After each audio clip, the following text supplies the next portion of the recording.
భారతదేశంలోనే మన హైదరాబాద్ అంటే తెలంగాణ రాష్ట్రం అంటే ప్రపంచమంతా మోగిపోయింది అధ్యక్ష. ఐటీ రంగంలో కానీ ప్రతి ఒక్క డెవలప్మెంట్లో కానీ ప్రతి దాంట్లో కూడా హైడ్రా వచ్చినాక ఒక్కసారి హైడ్రా ఏం పెద్ద తప్పు పని చేయలే, కానీ హైడ్రా వచ్చినాక ఒక భయాందోళనతో మొత్తం కుప్పగొలిపోయింది అధ్యక్ష. హైదరాబాద్ సిటీ దిష్టి తగిలిపోయింది అధ్యక్ష. నువ్వేమన్నా అనుకో, ఎందుకంటే నాకు పెద్ద ల్యాండ్ బ్యాంక్ ఉంది, నాకు పెద్ద విద్యా సంస్థలు ఉన్నాయి, నాకేం నష్టం లేదు, నేనేం ఎఫ్టీఎల్లో లేను, బఫర్ జోన్లో లేను. నేను జనరల్గా చెప్తున్నా, అభివృద్ధి అమెజాన్, గూగుల్, ఫేస్బుక్, యాపిల్ లాంటి కంపెనీలు అమెరికా తర్వాత ఇక్కడ మన హైదరాబాద్ తెచ్చిండు మన కేటీఆర్ అధ్యక్ష. హెడ్ క్వార్టర్స్ ఈయనే ఉండే అధ్యక్ష.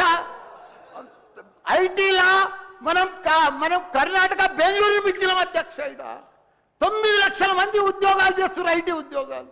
పెద్ద పెద్ద ప్రపంచం అంతా కూడా హైదరాబాద్ తీసుకొచ్చి పెద్ద పెద్ద వాళ్ళకు బుగులు పట్టిపోయింది అధ్యక్ష. గరీబ్ వాళ్ళు అయితే గుండెలు వలిగిపోయినాయి అధ్యక్ష. మరి అది ఎందుకు తెచ్చిరో ఏమో మళ్ళీ నాకు అర్థం కాదు. ఇప్పుడు ఒకటి అధ్యక్ష, ఇప్పుడు నాయే కొన్ని ఎఫ్టీఆర్లు ఉన్నాయనుకో, ఎగ్జాంపుల్ చెప్తా శ్రీధర్ బాబానా, మన ఇంట్లో మన సెల్ ఫోన్లో చూస్తే మన భూమి వన్ జర్సెప్టీ ద ఫ్లో అయిపోతుంది అన్న. మీకు దండం పెడతా, మీరంతా చాలా మేధావులు. మన ఇంట్లో కూర్చొని కూడా మన పొలం హైడ్రాల్ ఉందా, చెరువు ఎఫ్టీఎల్ ఉందా, బఫర్ జోన్లు ఉందా చూసుకోవచ్చు. అంత టెక్నాలజీ వచ్చింది. గూగుల్లోకి పోతే చూసుకోవచ్చు. చూసి ఎవరెవరికి ఉందో ముందే నోటీసులు ఇచ్చి ఓపికతో అర్జెంట్ ఏముంది, తెల్లారి శుక్రవారం పొద్దుగల్లే పోయి శనివారం పొద్దుగల్లే పోయి కూలగొట్టాలని ఏముంది అధ్యక్ష.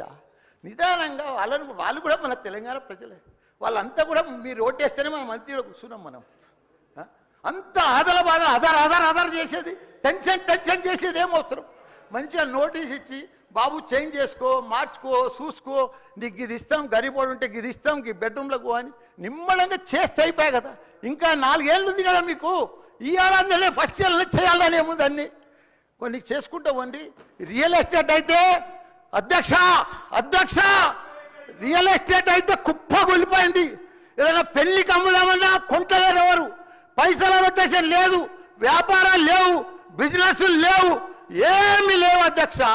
దయచేసి మీరన్నీ కూడా ఆలోచన చేయాలని మంత్రులు ఉన్నారు, అందరికీ కూడా చెప్తున్నా.